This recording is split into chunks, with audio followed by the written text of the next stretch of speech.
Now, here's a background for you of why we are doing this story today. Of course, what's unfolded in Indian High Commission in London is disturbing, but it has connected dots with other countries as well. Australia has taken cognizance, released pictures of suspects. For what? Here's what had happened in Australia in the past few weeks and months. Remember, it was in the initial, when the year had started, it was at the ISKCON temple that was defaced with pro-Khalistan slogans and the graffiti that was painted, whether it was with regard to anti-India or pro-Bhindranwale. After that, and this was again in Australia where these repeated attacks were taking place every few weeks. It was again in January, just a few days before that, the Sri Shiva Vishnu temple again had similar anti-India slogans. Appeared to be, of course, done in haste.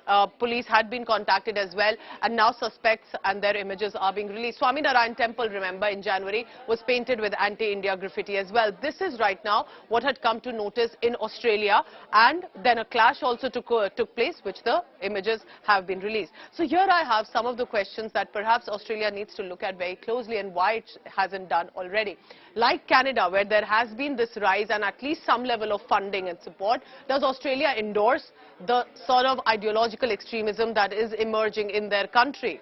And if there is, why hasn't that action been taken and forwarded about? Isn't Australia then in many ways providing that safe haven and shelter to those extremist ideologues which need to be nipped in the bud right away? It's not just a danger to India or Hindus, but even to Australians eventually.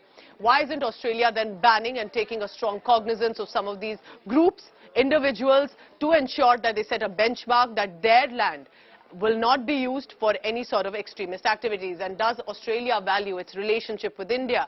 It's been a long-time friend for India, but with these actions not facing action, it could perhaps become further problem. Does India need to play a hard ball with Australia with attacks, starting with graffiti, remember, which are alarming in itself, on temples? It could lead to further clashes, and one has already happened.